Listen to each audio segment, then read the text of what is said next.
मित्रांनो, पुन्हा एकदा तुमचं स्वागत आहे विज्ञानाच्या एका नवीन व्हिडिओमध्ये. तर बाळांनो, आज आपण स्पेसिशिएशन म्हणजे प्रजाती हा पाठ करणार आहोत. प्रजाती, स्पेसिशिएशन म्हणजे काय? प्रजाती. बरोबर. तर याच्यामध्ये बघा की स्पेसिशिएशनच्या पहिला आपण बघितलं की दोन सिद्धांत पाहिले. तर दोन सिद्धांतामध्ये डार्विनचा एक सिद्धांत होता, डार्विन्स थिअरी होतं, त्यानंतर लॅमार्किझमचं होतं. दोन थिअरी आपण पाहिल्या. आता त्याच्या पुढचा जो भाग आपण बघणार आहे तो कशाशी संबंध आहे? स्पेसिशिएशन म्हणजेच काय? प्रजाती. म्हणजे प्रजाती कशी तयार होतात ते याच्यामध्ये आपण बघणार आहोत. तर याच्यामध्ये पहिला काय सांगितलंय बघा. पहिला पॉइंट आहे, formation of new species of plant and animal is the effect of evolution. आता आपल्या इव्हॉल्युशनच्या याच्यामध्ये आपण पाहिलं की इव्हॉल्युशन मध्ये आपण त्याचं एक्सप्लेनेशन किती डीप मध्ये होतं ते पाहिलं. म्हणजे evolution is the slow process and gradual change. ते आपण पाहिलं की सावकाश होणारा बदल आणि क्रमिक होणारा बदल इव्हॉल्युशन मध्ये पाहिलं. म्हणजे इव्हॉल्युशन कशी आहे? स्लो प्रोसेस आहे आणि त्यामुळे त्याचं एक्सप्लेनेशन पण काय मोठंच आहे, तितकंच मोठं आहे, तितकंच डीप मध्ये. मग त्याच्यामध्ये आपल्याला असं कळतं की युनिसेल्युलर ऑर्गॅनिझम पासून ओशन मध्ये इव्हॉल्युशनला सुरुवात झाली. त्यानंतर सिंपल एलिमेंट तयार झाले, सिंपल एलिमेंट पासून कंपाऊंड बनले, ते आपण त्याच्यामध्ये पाहिलेलं आहे. तर याच्या पुढचा जो भाग आपण म्हणजे इव्हॉल्युशन होत असताना या गोष्टीचा विचार केला जातो. मग याच्यामध्ये स्पेसिशिएशन म्हणजेच काय? प्रजाती. मग प्रजाती कसे तयार होत गेले त्याच्याबद्दल ते सांगत आहे. Formation of new species of plant and animal is the effect of evolution. म्हटल्यावर नवीन जे प्रजाती तयार होतात, कशाचे? प्राण्याचे किंवा वनस्पतीचे. नवीन प्रजातीचे तयार होतात, प्राण्यांचे किंवा वनस्पतीचे. तेच काय कशाचे परिणाम आहेत? इव्हॉल्युशनचे. म्हणजे इव्हॉल्युशन घडलं म्हणजे उत्क्रांती म्हणजे इव्हॉल्युशन घडलं म्हणून काय झालं? फॉर्मेशन ऑफ न्यू स्पेसीज म्हणजे प्रजाती तयार झाल्या, प्लांट्स आणि ॲनिमल्स, प्राण्याचे आणि वनस्पतीचे. कळालं? तर हे झाला आपला पहिला पॉइंट. म्हणजे पहिला पॉइंट कशाशी संबंधित आहे? Formation of new species. ते कसे कुठले आहेत? प्लांट आणि ॲनिमल्सचे. Is the effect of evolution म्हणजे उत्क्रांतीचा एक परिणाम ते आहे. हे पहिल्या याच्यामध्ये आपल्याला समजतं. तर दुसऱ्यामध्ये species is the group of organism. Than species is the group of organism म्हटल्यावर या प्रजातीचा जो गट आहे, या प्रजातीचा जो गट आहे, सजीवांचा जो प्रजातीचा गट आहे, that can produce fertile. Fertile म्हणजेच काय? फलन. फलन करतात ते. फलन म्हणजेच काय? रिप्रोडक्शन. म्हणजेच काय? फर्टाईल म्हणजेच काय? फलन. Individual through a natural reproduction. Individual म्हणजे स्वतंत्र असं करत असतात आणि नॅचरल रिप्रोडक्शन म्हणजे नैसर्गिक फलन ज्याला म्हणतो. नैसर्गिक फलन. नैसर्गिक फलन. काय? आता बघा, नैसर्गिक फलन याला म्हणतो. तर याच्यामध्ये पुन्हा एकदा सांगतो, species the group of organism म्हणजे सजीवांचा असा एक गटांचा एक प्रजाती म्हणजे सजीवांचा असे गटांची एक प्रजाती ते काय करतात? That can produce fertile. म्हटल्यावर ते कसे तयार होतात? कशी निर्मिती होतात? फर्टाईल नुसार म्हणजेच काय? फलन केल्यामुळे. फलन केल्यामुळे म्हणजे रिप्रोडक्शन केल्यामुळे. इंडिव्हिज्युअल स्वतंत्रपणे थ्रू अ नॅचरल रिप्रोडक्शन म्हणजे नैसर्गिक फलनाद्वारे किंवा नैसर्गिक प्रजननाद्वारे ते काय करतात? फलन घडून आणतात, फर्टाईल करून आणतात आणि असे नवीन प्लांट्स आणि ॲनिमल्सचे काय तयार करतात?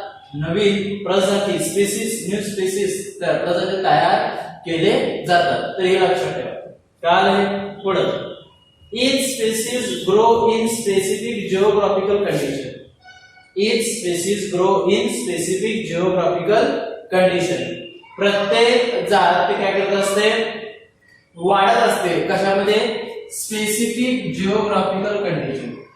म्हणजे विशिष्ट अशा भौगोलिक स्थितीमध्ये, विशिष्ट अशा भौगोलिक स्थिती किंवा विशिष्ट अशा वातावरणामध्ये, विशिष्ट अशा भौगोलिक स्थितीमध्ये किंवा विशिष्ट अशा वातावरणामध्ये वाढत असते. Each species grow in specific geographical condition. म्हटल्यावर प्रत्येक जात ती वाढत असते.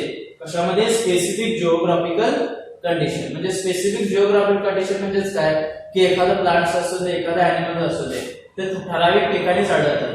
मग ते रहवास म्हणतात, त्याला काय म्हणतात? आदिवास ज्याला म्हणतो. म्हणजे त्यांना राहण्यासाठी ते काय असतं? फेवरेबल कंडिशन असतात. मग ते काय असतात जिओग्राफिकल कंडिशन ज्याला म्हणतो. तर काय आहे is species grow in specific geographical condition म्हणजे प्रत्येक झाड एका ठराविक विशिष्ट अशा जिओग्राफिकल कंडिशन मध्ये वाढत असते. म्हणजे विशिष्ट अशा भौगोलिक स्थितीमध्ये वाढत असते. म्हणजे काय निघाले विशिष्ट भौगोलिक स्थिती विशिष्ट भौगोलिक स्थितीमध्ये वाढत असते. काय तर हे झाले टॉप मुद्दा तिसरा मुद्दा. आता चौथा मुद्दा therefore habit reproducibility and period is different. आता आपण आताच शिकलो की each species grow in specific geographical condition म्हणजे प्रत्येक जात ही काय करत असते ठराविक काय करत असते प्रजाती वाढत कसे असतात ठराविक भौगोलिक स्थितीमध्ये. मग वाढत असताना त्यांच्यामध्ये काय काय वेगळेपणा दिसून येतात. देअर फूड त्यांच्या अन्नामध्ये, देअर फूड हॅबिटेट त्यांच्या सवयीमध्ये, त्यांच्या राहणीमानामध्ये, रिप्रोडक्टिव्ह ॲबिलिटी म्हणजे प्रजनन क्षमतेमध्ये आणि पिरियड मग त्या प्रजनन क्षमतेची जी वेळ आहे जे टायमिंग आहे ते काय असतं बाळांनो डिफरंट असतं. ते काय असतं डिफरंट म्हणजे काय असतं ते पूर्णपणे डिफरंट असतं. म्हणजेच काय their food habitat reproductive ability and period is different म्हणजे त्या त्या जिओग्राफिकल कंडिशन मध्ये त्या त्या स्पेसिसचं राहणीमान असू दे, अन्न असू दे, रिप्रोडक्टिव्ह ॲबिलिटी प्रजनन क्षमता असू दे, पिरियड असू दे, टायमिंग असू दे, ते सगळं काय असतं डिफरंट असतं. सेम नसणार कारण सेम प्रत्येक स्पेसिसचं नाहीये. वेगवेगळे डिफरंट काय आहेत त्यांचे अशा प्रकारे त्याच्यामध्ये आढळतं. म्हटलं डिफरंट काय आहेत प्रत्येकामध्ये डिफरंट याच्यामध्ये जिओग्राफिकल कंडिशन मध्ये त्यांचे हॅबिट, फूड, रिप्रोडक्टिव्ह ॲबिलिटी, त्यानंतर पिरियड, त्यानंतर त्याचे आणि काहीतरी असतील कॅपॅसिटी त्याच्यामध्ये पण डिफरंटपणा आपल्याला दिसतो, वेगळेपणा आढळतो, भिन्नपणा आढळतो. पुढं however genetic variation responsible for formation of new species. आता जेनेटिक व्हेरिएशन म्हणजेच काय जनुकीय बदल. जेनेटिक व्हेरिएशन म्हणजेच काय जनुकीय बदल.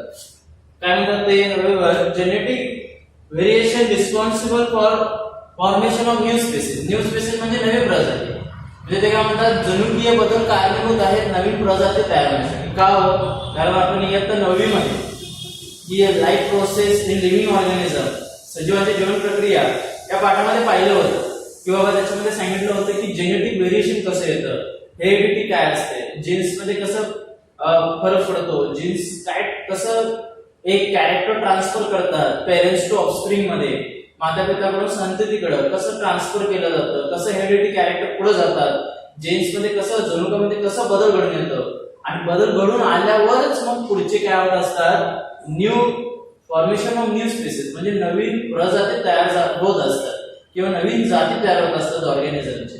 म्हणजे काय कारणीभूत आहे एक genetic variation responsible for new species. मग हे जीन्स कुठे आढळत असतात तर आपल्याला माहिती आहे क्रोमोझोम.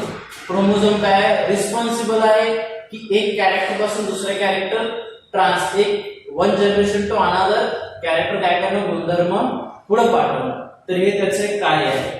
तर genetic variation responsible for formation of new species म्हणजेच काय जनुकीय बदल कारणीभूत आहे फॉर्मेशन ऑफ न्यू स्पेसिस म्हणजे नव्या प्रजाती निर्माण करण्यासाठी जेनेटिक व्हेरिएशन जनुकीय बदल अतिशय महत्त्वाचं आहे. काल हे झालं किती पॉइंट 5. तर 6व्यामध्ये बघा geographical and reproductive change are also responsible. तर जिओग्राफिकल म्हणजे भौगोलिक and reproductive change also responsible कशासाठी फॉर्मेशन ऑफ न्यू स्पेसिस म्हणजे जिओग्राफिकल अँड रिप्रोडक्टिव्ह चेंज. आता जिओग्राफिकलचा विचार केला भौगोलिक स्थितीचा विचार केला की काही प्लांट्स एनिमल असू दे की ते एका जागेला जास्त असतात. एका जागेला काय असतात जास्त घनदाट जंगले ज्याला आपण फॉरेस्ट म्हणतो ते काय जास्त आढळतात. त्यानंतर काही प्रजाती आपल्याला ॲनिमलच्या असू दे काही भागामध्ये त्यांचा अधिवास जास्त राहणीमान जास्त असतं. मग काय असतं कारण तिथं काही फॅक्टर असतं रिप्रोडक्टिव्ह चेंजेस रिप्रोडक्शन तिथं जास्त होत असतं किंवा तिथं जिओग्राफिकल कंडिशन त्यांच्यासाठी काय असते फेवरेबल असते. त्यांच्यासाठी काय असते फेवरेबल कंडिशन असते. मी या दोन गोष्टी आपल्याला माहित असणं गरजेचं आहे. म्हटल्यावर काय geographical and reproductive change also responsible म्हटल्यावर काय भौगोलिक आणि प्रजननामध्ये बदल हे काय आहे, रिस्पॉन्सिबल आहे त्यासाठी फॉर्मेशन ऑफ न्यू स्पीसीज, म्हणजे नवीन प्रजाती तयार होण्यासाठी भौगोलिक तसेच रिप्रोडक्टिव्ह चेंजेस म्हणजे प्रजननामध्ये बदल हा एक अतिशय महत्त्वाचा असा मुद्दा आहे की ज्याच्यामुळे फॉर्मेशन ऑफ न्यू स्पीसीज नवे प्रजाती तयार होत असतात. काल हे झालं तो मुद्दा 6वा मुद्दा. त्यानंतर 7वा आहे geographical reproductive isolation also leads to speciation. स्पेसिशिएशन म्हणजेच काय, प्रजाती. स्पेसिशिएशन म्हणजेच काय, प्रजाती. स्पेसिशिएशन म्हणजेच काय, प्रजाती. जिओग्राफिकल म्हणजे भौगोलिक, रिप्रोडक्टिव्ह प्रजननक्षम, आणि या दोघांचा भौगोलिक आणि प्रजननक्षम isolation also lead to speciation. Isolation म्हणजे दोघांचं अलगीकरण किंवा वेगळं. आयसोलेशन म्हणजे काय, दोघांचं वेगळेपणा किंवा अलगीकरण, त्याला वेगळेपणा म्हणतो, म्हणजे वेगळं करणं. म्हणजे एककडे जिओग्राफिकल कंडिशन आहे, दुसरीकडे काय आहे, रिप्रोडक्टिव्ह ची सिस्टीम आहे. या दोघांमुळे काय होत असतात, स्पेसिशिएशन तयार होत असतात. म्हटल्यावर दोन फॅक्टर रिस्पॉन्सिबल आहे. एक आहे जिओग्राफिकल कंडिशन, त्या जिथे ते वाढत आहे तिथलं जिओग्राफिकल कंडिशन कसं आहे त्याच्यावर डिपेंड आहे न्यू स्पीसीज फॉर्मेशन होण्यासाठी. आणि दुसरं आहे रिप्रोडक्टिव्ह चेंज, म्हणजे रिप्रोडक्शनवर पण महत्व आहे. म्हटल्यावर या दोन गोष्टी काय आहेत, ह्या दोन रिझन आहेत की ज्याच्यामुळे मॅक्सिमम काय होत असतं, फॉर्मेशन ऑफ न्यू स्पीसीज होत असतं. फॉर्मेशन ऑफ न्यू स्पीसीज त्याच्यामध्ये तयार होत असतात. तर हे तुमच्या लक्षात आलं असेल. काल थोडे त्याच्यामध्ये इथपर्यंत हे एक महत्वाचं म्हणतात, जिओग्राफिकल म्हणजे भौगोलिक, जसे रिप्रोडक्टिव्ह प्रजननक्षम, आयसोलेशन. आयसोलेशन म्हणजेच काय, अलगीकरण किंवा वेगळे करणे, अलगीकरण ऑल्सो लीड्स टू स्पेसिशिएशन, म्हणजे याच्यामुळे पण प्रजाती तयार होऊ शकतात. जिओग्राफिकल कंडिशन वेगळे आहेत, तिथं वाढणारे वेगळे, रिप्रोडक्टिव्ह चेंज नुसार वाढणारे वेगळे, आणि याच्यामुळे काय होतं, डिफरन्स काय होतात या दोघांमध्ये तयार होतात. आणि आपल्याला लगेच कळतं की बाबा त्या आपण लगेच सांगू शकतो की बाबा या स्टेटचं, या राज्याचं नाव घेतलं की आपण सांगू शकतो की कुठला कशासाठी प्रसिद्ध आहे. मग काय सांगतो आपण ते, कारण तिथं असलेल्या जिओग्राफिकल कंडिशन किंवा रिप्रोडक्टिव्ह म्हणजे त्यांचं तिथं म्हणतात की त्या टायगरची संख्या जास्त आहे, वाघाची संख्या जास्त आहे, म्हणजे काय असणार आहे, रिप्रोडक्टिव्ह तिथं मॅक्सिमम प्रमाणात होतं. आणि यामुळे आपण काय करतो, त्याचं डिवायडेशन 2 भागामध्ये करतो. प्लांटचं पण तसंच आहे की आपण एखादा म्हणतो की बाबा मॅक्सिमम ट्री रत्नागिरीमध्ये या कोकणामध्ये मँगो ट्रीज जास्त आहेत. काय, कारण त्याच्यामध्ये आपल्याला जिओग्राफिकल कंडिशन आणि रिप्रोडक्टिव्ह हे आयसोलेशन तिथं असणारच. आपण बघून सांगू शकतो की बाबा, सांगू शकतो की बाबा एखादं नाव आपल्या लोकेशन सांगितलं म्हणजे ते कशासाठी प्रसिद्ध आहे ते आपण सांगतो. मग कसं सांगतो, ते जिओग्राफिकल कंडिशन वरून सांगत असतो, रिप्रोडक्टिव्ह आयसोलेशन म्हणून सांगत असतो. आणि यामुळे काय असतं, सतत ते प्रजाती तयार होत असतात. आणि एखाद्या ठिकाणी आपल्याला काही ठिकाणी ते कमी झालेले दिसतात. का कमी झाले ते, कारण जिओग्राफिकल कंडिशन त्यांच्या फेवरेबल राहिलं नाही, किंवा रिप्रोडक्टिव्ह जे चेंजेस आहेत ते झाले नाही, किंवा जेन्स मध्ये बदलच घडला नाही, किंवा जेनेटिक व्हेरिएशनच तयार झालं नाही, किंवा ते इव्हॉल्युशनच घडली नाही. तर या सर्व गोष्टीमुळे काय होतात की पूर्णपणे ती प्रजाती नष्ट होतात. मग आपल्याला 4थ्या प्रकरणामध्ये एन्व्हायरमेंट या पाठामध्ये बघणार आहोत की त्याच्यामध्ये दिलेलं आहे की दुर्मिळ होत चाललेले स्पेसिशिएशन प्रजाती, म्हणजे जे इनडेंजर म्हणजे इनडेंजर स्पेसिस म्हणजे धोक्यात आलेले प्रजाती. मग त्याच्यामध्ये शेकरूकार आहे, मग त्याच्यामध्ये बाकीचे प्राणी आहेत. टायगरची संख्या पण कमी होत आहे, वाघाची संख्या कमी होत आहे. का होत आहे, कारण जिओग्राफिकल कंडिशन त्यांच्या फेवरमध्ये नाहीये आणि ते राहिली नाहीये. आणि त्याचबरोबर रिप्रोडक्टिव्ह चेंजेस त्यांच्यामध्ये झाले नाहीत, किंवा जेनेटिक व्हेरिएशन त्यांच्यामध्ये झालं नाही, किंवा तिथल्या जे ऍटमॉस्फिअर आहे, जिओग्राफिकल कंडिशन आहे, तिथं इव्हॉल्युशन घडली नाही. आताच आपण बघितलं की इव्हॉल्युशनचा परिणाम काय आहे, न्यू स्पेसिस तयार होतात, प्लांट्स आणि अॅनिमल्सचे. मग इव्हॉल्युशनच घडली नाही, न्यू स्पेसिसच तयार होणार नाही. तर हे त्याच्या मागचं काय आहे रिझन कळलं. तर हे इन शॉर्ट तुम्हाला कळालं असेल. तर या सर्व गोष्टीमुळे formation of new species of, या सर्व गोष्टीमुळे काय होतात, नव्या प्रजाती तयार होतात, प्रत्येक जिओग्राफिकल कंडिशननुसार तयार होत असतात. आणि अशा प्रकारे इव्हॉल्युशनला लीड्स येते, इव्हॉल्युशनला फायदा होतो, आणि इव्हॉल्युशन काय होते, सतत चालू राहते. आणि यामुळे काय होतं, प्रोग्रेस होतं. म्हणजे प्लांटचं प्रोग्रेस होईल, ॲनिमलचं प्रोग्रेस होईल आणि ह्युमनचं असतं. म्हणजे सगळ्या ऑर्गॅनिझमचं काय होतं, प्रोग्रेस याच्यामध्ये होत असतं. ठीक आहे. आता पुढे आहे, आता हे झालं स्पेसिशिएशन म्हणजे प्रजाती तयार झाल्या. आता जाती प्रजाती तयार झाल्या. मग प्रजाती फक्त प्लांट्स आणि ॲनिमलचेच आहेत का, आपण पण त्याच्यामध्ये ह्युमन ऑर्गॅनिझम पण त्याच्यामध्ये येतात. म्हटल्यावर स्पेसिशिएशन झाल्यावर जो दुसरा मुद्दा तुम्हाला आहे तो काय आहे, ह्युमन इव्हॉल्युशन. ह्युमन इव्हॉल्युशन म्हणजेच काय, मानवी उत्क्रांती. ह्युमन इव्हॉल्युशन म्हणजेच काय, मानवी उत्क्रांती. ह्युमन इव्हॉल्युशन म्हणजेच काय, मानवी उत्क्रांती. बघा आता मानवी उत्क्रांतीचं सांगताना पहिला सांगतो की आता चौथीचं जर पुस्तक तुम्ही बघितलं तर आता चौथीला हिस्ट्री पुस्तक मध्ये ह्युमन इव्हॉल्युशन बद्दल दिलं होतं. जे ह्युमन इव्हॉल्युशन म्हणजे मानवी उत्क्रांती त्याच्यामध्ये कसं घडली, मग त्याच्यामध्ये काय काय बदल घडले, कसा पहिला हा सजीव पृथ्वी तलावर आला, ओशन मध्ये समुद्रामध्ये, युनिसेल्युलर ऑर्गॅनिझम, अमिबा, पॅरापेशम सारखे हे लहान ऑर्गॅनिझम पासून मल्टीसेल्युलर ऑर्गॅनिझम, एलिफंट किंवा ह्युमन अल्सो मल्टीसेल्युलर ऑर्गॅनिझम हे तयार झाले. मग त्याच्यामध्ये किती काळाचा पाठीमागचा तो काळ होता, किती इयर्स एगो लागले त्याला ते तयार होण्यासाठी, किंवा ह्युमन इव्हॉल्युशनचं स्टेप काय आहे, मग ते पण होणारा स्लो प्रोसेस आहे ना. ते पहिला आल्या त्याने गाडी घेतली, या प्रोग्रेस झालं, सगळं त्याला मिळालं नाही. किती हजार वर्षाचा, करोडो वर्षाचा, बिलियन्स अब्जावधी वर्षाचा टाइम पिरियड त्याला लागला इव्हॉल्युशनचा. काय लागलं, टाइम पिरियड लागलं हे सगळं इव्हॉल्युशन होत जाण्यासाठी. मग त्याच्यामध्ये काय सांगितलं त्याने, बाबा हे इव्हॉल्युशन होत असताना की त्याच्यामध्ये सिक्वेन्स दिलेला आहे.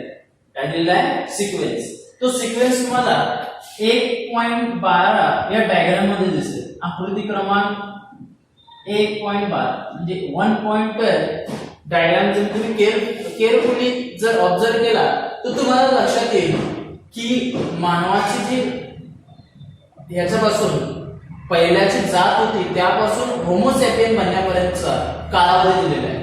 म्हटल्यावर ताठ मानेचा जो आहे तो ताठ पाठीचा जो कणा असलेला मानव होमोसॅपियन आणि मेंदूचा विकास झालेला होमोसॅपियन, त्याला होमोसॅपियन का म्हटलं, कारण त्याचा ब्रेनचा, त्याचा मेंदूचा विकास झाला होता, त्याचा ब्रेन काय झाला होता, ही प्रोग्रेस झाला होता, म्हणून त्याला नाव होमोसॅपियन म्हणतात.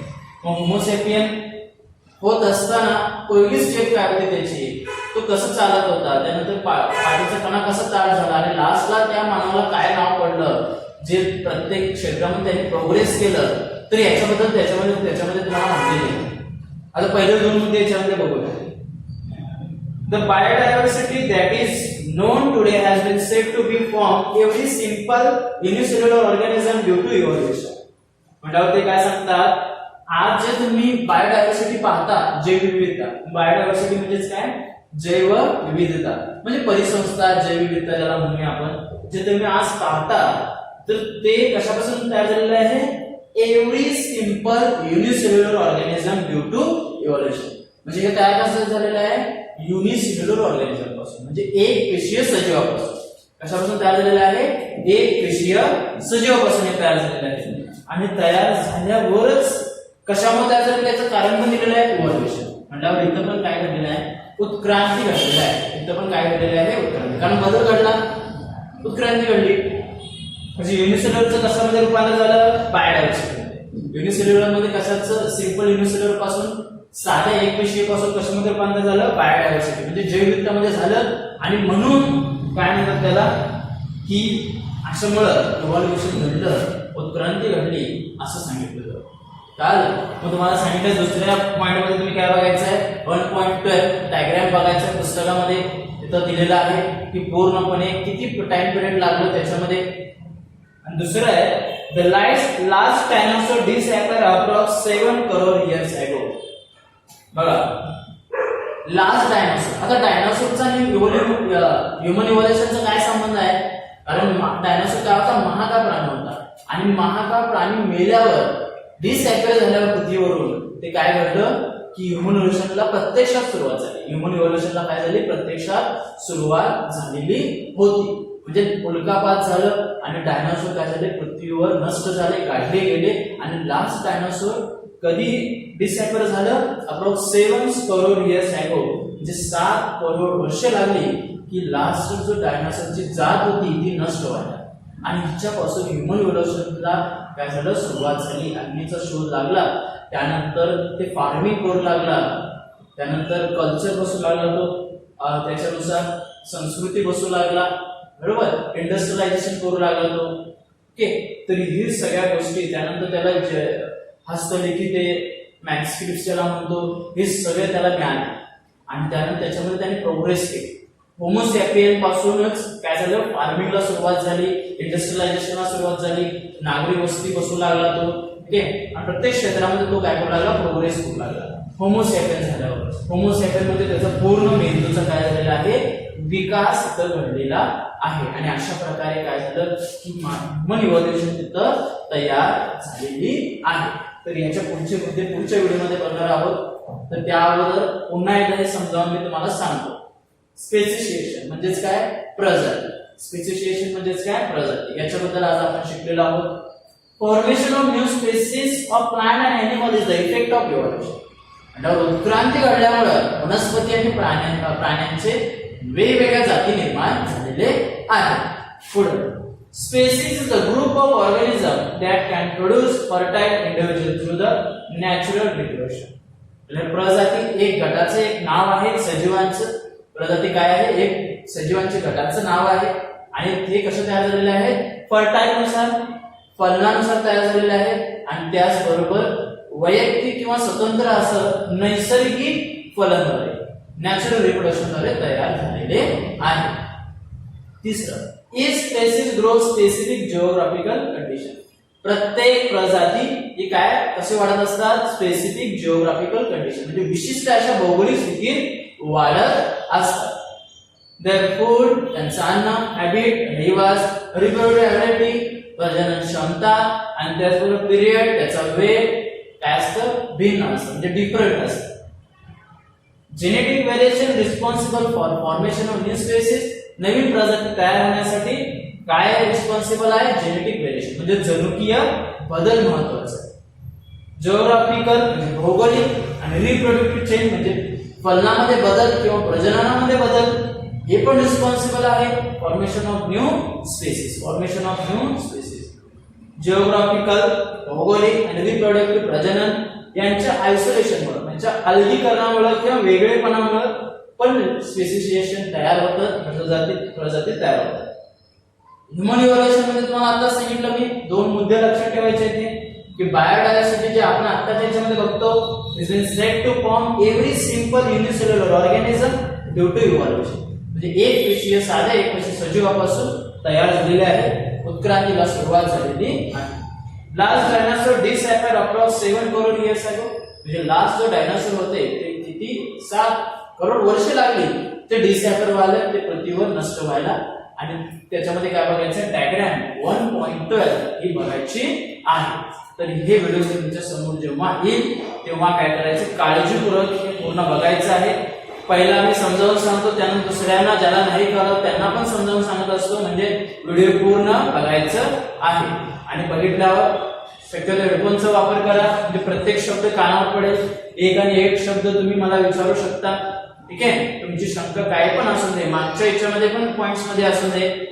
आतापर्यंत मला वाटतं फक्त 8 मुद्दे राहिले, मुद्दे म्हणतोय पॉइंट नाही, 8 मुद्दे राहिले. हा पण पार्ट आपला कंप्लीट होऊन जातो विज्ञान 2चा पहिला. म्हटल्यावर ह्युमन इव्होल्युशन हा काय आहे, this is the last point our topic. काल म्हणून काळजीपूर्वक बघा, मागचे व्हिडिओ पण बघा काळजीपूर्वक. काय प्रॉब्लेम असेल तर मला नक्कीच विचारा, ठीक आहे. धन्यवाद.